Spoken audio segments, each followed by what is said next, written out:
Seja bem-vindo ao 15º vídeo da série Produção de A a Z. A ideia aqui é falar sobre vários aspectos dentro da produção musical para quem sabe dar um clique na sua cabeça e falar, ai mesmo, tem isso aí, eu não tinha pensado. Hoje eu quero falar um pouquinho sobre a história da gravação da produção musical, tá? É importante a gente entender de onde a gente veio, para onde a gente está indo, em que momento a gente está, tá? Então vou falar de 3 fases diferentes. Primeiro eu quero falar um pouquinho sobre o começo da gravação. A primeira vez que a gente teve condição de gravar uma coisa e ouvir, que o ser humano teve condição de gravar uma coisa e ouvir, foi acho que em 1877, com o fonógrafo de cera do Thomas Edison. Inclusive na thumb aqui eu estou de Thomas Edison do lado do fonógrafo de cera, né? Até então já tinham sido feitas algumas experiências com gravação, conseguiram gravar o som, mas não conseguiram reproduzir. Então foi a primeira vez que foi reproduzido. Inclusive, se você procurar fonógrafo de cera e Edison com I, né, Edison, você vai encontrar essa gravação, ele recitando Mary Had a Little Lamb e tal, é a primeira gravação que foi feita. Então, assim, isso em 1877, a gente está falando aí de, sei lá, 150 anos, vai, um pouco menos do que isso. Tá? Então, é uma história muito recente, a história da gravação. E a coisa foi evoluindo bastante de lá para cá. No começo, o que se fazia era o seguinte: não existia um microfone, mas existia um cone que captava esse áudio para poder gravar nesse cilindro de cera. E a forma como eles gravavam música, eles faziam a mixagem posicionando os músicos mais perto ou mais distante desse cone para poder ter o balanço, tá? Você ter a mixagem. Então, vamos dizer, você queria ouvir mais o cantor e a voz dele estava mais baixa, ele chegava mais perto do cone e, sei lá, a bateria ficava mais distante e tal, entendeu? E o cara posicionava dessa forma. Isso valeu por muitos anos. Tá? A princípio se fazia com esse cone, depois passou a se fazer com microfone, e mesmo com o microfone, ainda era um microfone para fazer a captação, então se posicionava os músicos. Dessa época vem um hábito de colocar tipo uma fita crepe no chão, fazendo um X, para ver a posição do músico, porque se o músico precisasse sair para tomar uma água, ir até o banheiro, qualquer coisa, ele podia voltar para a mesma posição de mixagem que ele estava antes. Né? E essa coisa do balanço dos sons até hoje é válido, tá? Até hoje faz muito sentido você pensar no balanço das coisas, é uma das coisas que as pessoas mais erram em mixagem, e assim, é uma coisa primitiva, sabe? Que vem dessa época. Bom, a coisa foi melhorando. Se você pegar no final dos anos 50, a gente tem a gravação em fita magnética, tá? Se eu não me engano, ela se tornou. Ela foi muito usada na época da Segunda Guerra Mundial para armazenamento de dados, etc. E depois ela foi para esse uso para música, tá? E coisas desse tipo. Então, se você pegar, por exemplo, começo dos anos 60, as gravações dos Beatles, elas já eram feitas de uma forma muito mais legal. Eles tinham uma mesa, tá, que tinha entrada para 8 canais, ou entrada para 8 microfones. Tá? Então eles conseguiam posicionar 8 microfones na banda. Então, por exemplo, um para o bum em cima da bateria, um para o baixo, um para uma guitarra, outro para outra guitarra, outro para uma voz, outro para outra voz, tal.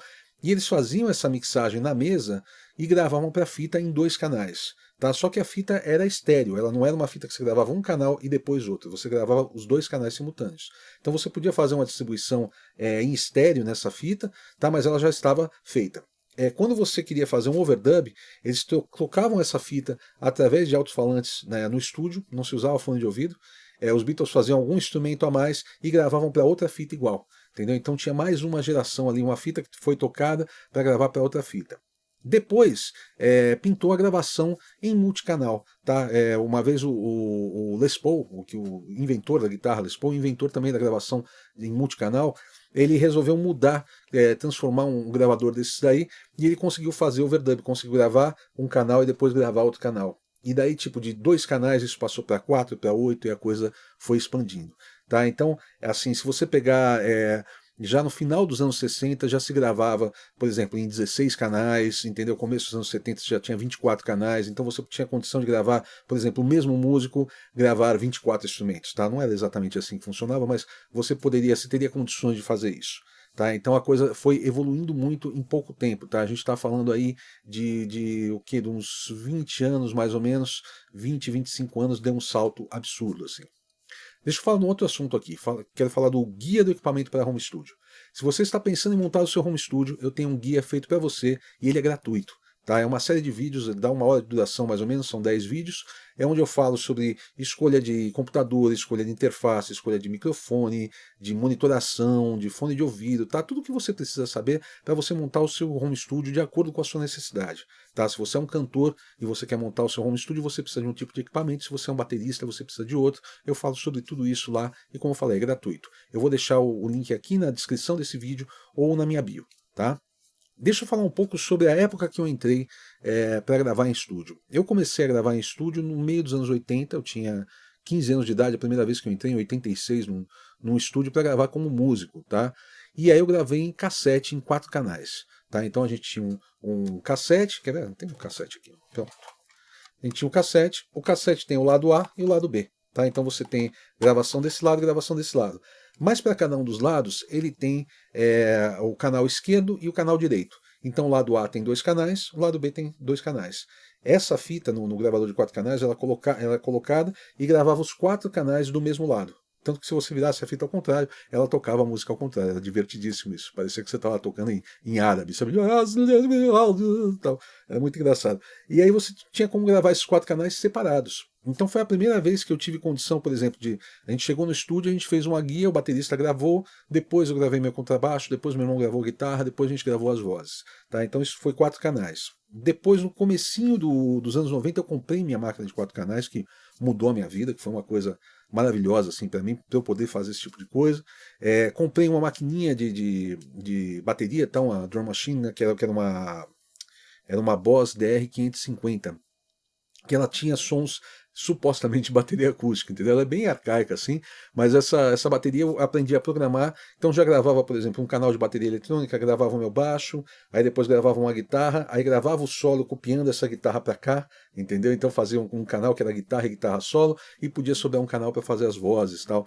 Então a gente começou a fazer umas trucagens. Um outro amigo meu, André, tinha uma máquina de 4 canais também, a gente gravava, por exemplo, a bateria, baixo, guitarra e guitarra, e aí copiava para a máquina dele, isso já mixando em estéreo, as guitarras abertas em estéreo e tal, baixo e bateria no centro, então eu copiava para 2 canais, eu tinha mais 2 canais para fazer solos e vozes, tal. A gente sempre tentando achar uma forma. E isso era mixado para fita cassete também na época, até que eu comprei um DAT. Tá? O DAT era uma fitinha que era menos da metade do tamanho de uma fita cassete, assim, e ela gravava digital, ela gravava com qualidade de CD. Tá? Você tinha 44.1 kHz em 16 bits. Então eu conseguia finalmente gravar naquele gravador de 4 canais e copiar para um sistema digital que tinha uma fidelidade boa, porque a gente copiava para o cassete e perdia muita qualidade, ganhava chiado e tudo mais. Aí você conseguia copiar para uma coisa que tinha qualidade boa. E assim, é importante dizer também sobre os sistemas de reprodução que foram aparecendo na época, né? Então, eu falei do fonógrafo, ele chegou a ser comercializado, tá? Esse fonógrafo de cera. As pessoas compravam música para ouvir, entendeu, em casa, mas era uma coisa rara, assim, uma coisa cara, não era muita gente que tinha acesso. Até que chegou o disco de vinil, entendeu? O disco de vinil, a princípio também era caro, foi popularizando, entendeu? Teve um período, assim, entre anos 60 e 80, vendeu super bem e tal. Aí surgiu o cassete, e o cassete praticamente acabou com o vinil, tá? O vinil, as pessoas ouviam cassete no carro, por exemplo, eu passava a ouvir música muito mais no carro, podia pegar o cassete e copiar de outro vinil, podia fazer uma seleção de músicas a partir de vinil, podia fazer uma seleção de músicas a partir do rádio e tal, e o vinil foi caindo em desuso. Até hoje o vinil existe tudo, mas ele é uma fatia muito pequena do mercado, né? E no começo dos anos 80 surgiu o CD. Tá? Foi no comecinho dos anos 80 que ele foi criado, mas ele foi popularizar no começo dos anos 90, foi 10 anos depois para ele se popularizar. Né? E aí isso fez com que o vinil caísse ainda mais em desuso. Hoje a gente está tendo uma retomada do vinil, que para mim não faz sentido nenhum, mas ok, mas está tendo uma retomada do vinil, mas mesmo assim é uma fatia muito pequena do mercado, assim, realmente desprezível se você pensar em relação ao todo, em relação ao que tem de renda em streaming, e o streaming rende pouco, tá? Mas se você pensar o que tem de renda em streaming, o que tem de renda em material físico, qualquer material físico é realmente desprezível. Mas assim, acontecendo essas coisas todas, e eu fui entrar em estúdio no começo dos anos 90 que eu entrei produzindo profissionalmente, tá? Em 93 eu fiz o primeiro disco que eu fui contratado para produzir, que foi o primeiro disco da banda Das Velhas Virgens, né? E a gente chegou no estúdio, era um estúdio que tinha 32 canais digitais em ADAT. A DAT é um sistema que durou aí uns 10 anos, mais ou menos. Era um sistema que gravava em fita também, Só que não era uma fita analógica, era uma fita digital. Ele gravava a informação 0 e 1, a mesma informação que a gente grava no computador, você gravava, só que em vez de gravar no HD, gravava numa fita. Tá? Então a gravação ainda era linear. Tá? Você não tinha acesso instantâneo como você tem no HD, que você coloca em qualquer ponto da música que sai tocando. Não, você tinha que bobinar a fita para frente, né, para trás, para você poder achar o ponto que você estava trabalhando. E assim, ele era uma fita de Super VHS, que é igual a fita de VHS de vídeo, tá? Mas ele gravava 8 canais em digital. Então você tinha uma máquina para 8 canais, ele era modular, você comprava mais uma máquina, fazia mais 8, mais uma, mais 8. Então era comum nos estúdios ter 4 máquinas, fazer 32 canais. Só que ele era somente uma máquina de gravação. Tá? Então ele não tinha entradas de microfones, ele não tinha pré-amplificação, não tinha equalização, você não mixava nele, ele só armazenava o áudio. Então você ainda precisava ter uma mesa de som para você fazer a captação, ou então ter vários pré-amplificadores, mas não era, o mais comum era você ter uma mesa de som. Tá? Essa mesa de som você tinha ali os pré-amplificadores, onde você ligava os microfones, acertava o ganho, tá? E mandava para lá, ou você já equalizava, por exemplo. Algumas mesas mais caras, entendeu? Mais sérias, você já tinha compressor por canal, tal, mas isso era raro. Normalmente a gente tinha que usar algum compressor externo. E era muito comum no estúdio você ter ali, sei lá, 2, 3 compressores estéreo, tá? Você ter ali 6 canais de compressão. Tá? Eu comecei bem, o primeiro estúdio que eu trabalhei, o estúdio 43, tinha bastante outboard, né, que a gente chama, que são esses equipamentos externos. Tinha muita máquina de reverb, delay, assim, e tinha muito compressor também. Então eu comecei legal, assim, já dava para fazer uma coisa bem legal. Mas assim, isso durou pouco tempo, como eu falei, durou uns 10 anos mais ou menos o Haddad, e aí a gente foi popularizando a gravação em computador. Entenda bem, nos anos 90 já existia, eu acho que o Pro Tools é de 91, mas até ele popularizar foi o final dos anos 90. Eu, pelo menos, eu fui ter acesso a ele em 98. Isso é muito louco de falar também. Você entrava num estúdio de gravação, não tinha um computador dentro do estúdio. Tá? Era raro, a não ser quem trabalhava com MIDI, tá? Mas o áudio era muito raro. Eu lembro dessa época, lá em 93, alguma coisa assim, 93, 94, o Yes, né, a banda inglesa de rock progressivo, gravou um disco todo em digital, e eles tiveram que fazer o seguinte, usar 4 sistemas de gravação, porque eles só conseguiam usar 4 canais em áudio em cada computador. Então eles sincronizaram 4 computadores para poder gravar 16 canais. Então era uma coisa arcaica ainda, não era popular como era. Mesmo começando a usar o Pro Tools no final dos anos 90, a gente usava como uma máquina de edição. Tá? Então, por exemplo, a gente gravava um coro, tá? Então gravou, sei lá, 8 canais de coro, a gente tinha condição de pegar aquele coro e copiar aqui para frente. Tá? Coisa que na fita, como era linear, a gente não tinha condição de fazer. No Haddad até tinha. O Haddad tinha um negócio de você fazer um offset e mudar a posição de uma máquina, que às vezes eu fazia quando dava muito trabalho para fazer, eu fazia esse tipo de coisa. Mas, por exemplo, na fita analógica você não tem condição de fazer isso. Você teria que fazer uma mix daquele couro para uma fita externa e depois ir na sorte, tá, você soltando a fita até ela sincronizar com a outra fita e gravar. Então era uma coisa que pouca gente fazia. Mas no computador a gente tinha essa vantagem de ser não linear.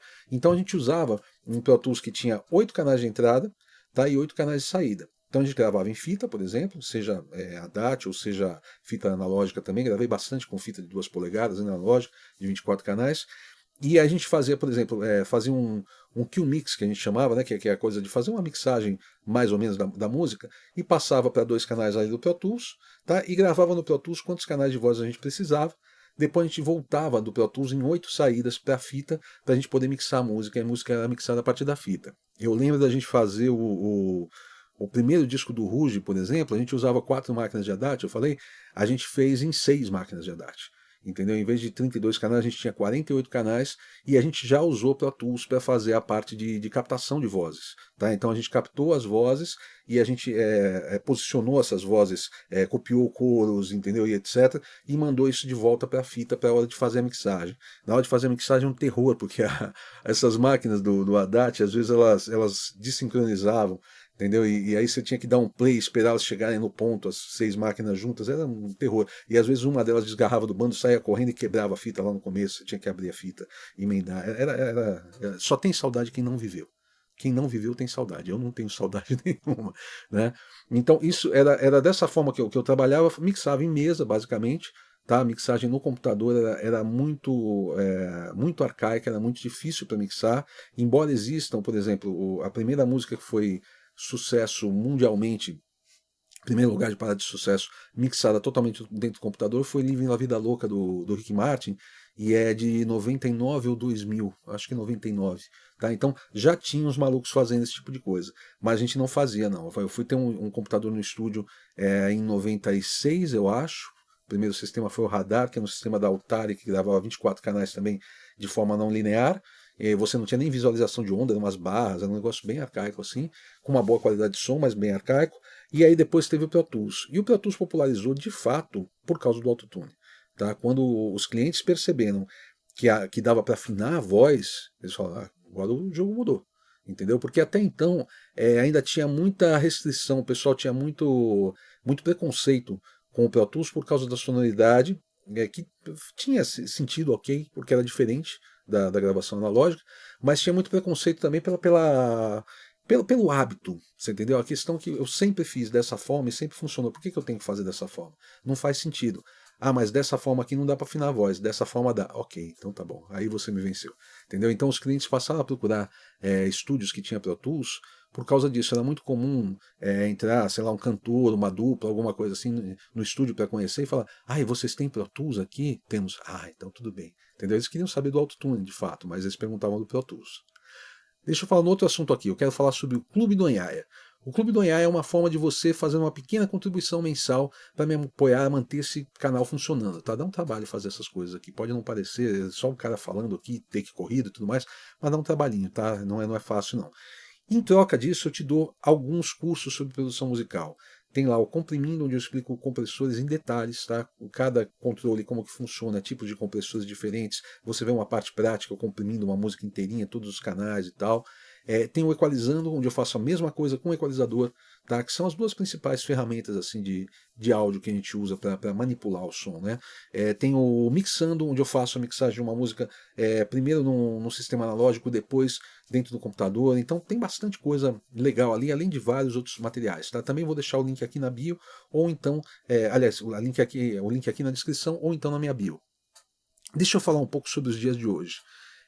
Se nos anos 90 você entrava no estúdio e você não via um computador, hoje é comum você entrar no estúdio e não ver uma mesa. Tá? É muito comum, assim, são poucos estúdios que têm uma mesa para gravação ou mixagem. É muito comum você ver, eu acho engraçado assim, o cara num estúdio gigantesco, aquela mesa, né, 48 canais, tal, né, uma mesa nível, uma mesa SSL, e você vê todos os faders estão abaixados, quer dizer, a mesa não está sendo usada, tem só dois faders levantados, que é a volta do computador, né? Então, aquilo tudo é para inglês ver, né? Não tá sendo usado nada, né? Então, assim, a coisa está muito mudada. A gravação em computador, ela possibilitou muita coisa, você tem muita facilidade hoje e muita qualidade num valor em conta. Tá? A mesma qualidade que você tem hoje num sisteminha, de repente uma interface de US$ 100, era muito difícil de você conseguir a questão de 30 anos atrás, entendeu? Era muito difícil mesmo. Tá? Eu falei dos ADATs, por exemplo, eles gravavam em 48 kHz em 16 bits. Tá? Depois veio o ADAT de 20 bits, mas a gente nunca teve 24 bits, a gente nunca teve 96 kHz em ADAT, não tinha fita para isso. Tá? Então, assim, isso eu estou falando só de razão de amostragem e de bits, etc. Mas, no geral, a qualidade não era tão boa quanto as coisas que a gente tem hoje. Tá? Hoje a gente tem qualidade boa num custo em conta. Se você investir um pouco mais, você tem mais qualidade ainda. Tá? Então, a gente está vivendo uma época, eu digo que é a melhor época para o áudio, porque mesmo que você queira se aventurar a fazer tudo como se fazia antigamente, você diz assim, pô, eu quero gravar em fita analógica, eu quero gravar com a banda tocando ao vivo e etc. Você vai ter lugares onde você vai fazer isso num valor em conta, tá? Que nos anos 2000 não tinha. Tá? Não pense que assim, vou gravar, eu trabalhava no estúdio Midas, por exemplo, né? Vou gravar no Midas. Você pagava no Midas, sei lá, R$ 200 por hora, no tempo que o dólar estava 1 por 1, era US$ 200 por hora, entendeu? Um dia de trabalho de 12 horas eram US$ 2.400. Tá? E a mesma coisa no Mosh, por exemplo, entendeu? Qualquer estúdio de grande porte. Tá? Hoje em dia você consegue gravar com um equipamento muito bom, mesmo que seja um equipamento analógico, com valor bem em conta. E se você não está nessa viagem de gravar em equipamento analógico, você quer simplesmente gravar sua música com boa qualidade, você tem muita coisa de boa qualidade na sua mão, assim, com um custo muito em conta. E hoje a gente tem uma flexibilidade nessa questão principalmente de edição, que a gente nem pensava que ia existir. Quando eu entrei em estúdio a primeira vez, era impossível afinar uma voz. Entendeu? Isso em 86, que eu entrei a primeira vez. tá? Quando eu entrei para produzir, ainda era impossível, em 93. Em 98 já se tornou possível, tá? Com autotune. A gente nem pensava na possibilidade de quantizar uma bateria acústica, pegar uma bateria acústica e colocar no tempo, tá? Porque isso nem passava pela cabeça, porque era impossível, né? A gente gravava em fita, o baterista tocava o melhor possível, a gente emendava algumas coisas, né? Então, o cara veio tocando, ele errou uma parte assim, a gente pegava para ele e falava, vem tocando aquela parte, emenda, tal, e a gente fazia, tal, não sei o que, errou de novo, emenda, tal. Era o único tipo de edição que a gente tinha, ou então cortar a fita na gilete, colar, tal, que não era uma coisa que era tão comum quanto as pessoas pensam, tá? Isso não era tão usual, essa coisa de fazer, vamos fazer vários takes de bateria, a gente escolhe e corta, tal. Isso é coisa bem mais avançada que não era o dia a dia do estúdio, não era comum de se fazer. Hoje a gente tem como quantizar uma bateria com muita facilidade. Muita facilidade. Eu lembro que quando eu comecei em estúdio, eu era bem requisitado porque eu era muito bom de emenda. Sabe? Aquela coisa, por exemplo, o cara tá cantando e eu consegui pegar no ponto certo para não cortar a respiração dele e ele cantar e eu consegui sair da gravação no ponto certo para aparecer a respiração dele, ficar transparente, aquela coisa, parece que foi um take corrido. Sabe, eu conseguia dar continuidade na emenda. Isso era muito importante naquela época. Hoje não faz a mínima diferença, você pode manipular isso posteriormente. Sim, você pode ficar preguiçoso por causa disso, sem dúvida. Tá? Eu até hoje eu gravo da mesma forma que eu sempre gravei. Então isso que eu falei da bateria, por exemplo, de emendar e tudo mais, eu até hoje faço. Eu não faço takes assim, eu faço 10 takes e escolho o melhor, porque geralmente quando o cara erra numa parte, ele erra sempre naquela parte. Então não adianta nada. É melhor você ir corrigindo ponto a ponto. Mas, por exemplo, fiz todo o take de bateria que eu achei muito bom, eu analiso e vejo se é o caso de quantizar tudo 100%, se é o caso de quantizar só algumas frases que não foram tão boas, entendeu? Colocar mais um tempo uma frase que correu, trazer um pouquinho mais para trás, coisa assim, ou se é o caso de deixar o take original, entendeu? Porque tá soando bem, tá swingando, tal, eu não quero mexer, tal, mas eu tenho condição de fazer isso posteriormente. Então, hoje em dia a gente está num momento de uma liberdade muito grande em áudio, tá? E a gente tem uma condição de manipulação dos sons que a gente nunca teve, tá? Eu sou muito empolgado com isso e eu sou muito progressista nesse sentido, entendeu? Que eu quero saber o que tem de novo aí, o que está acontecendo.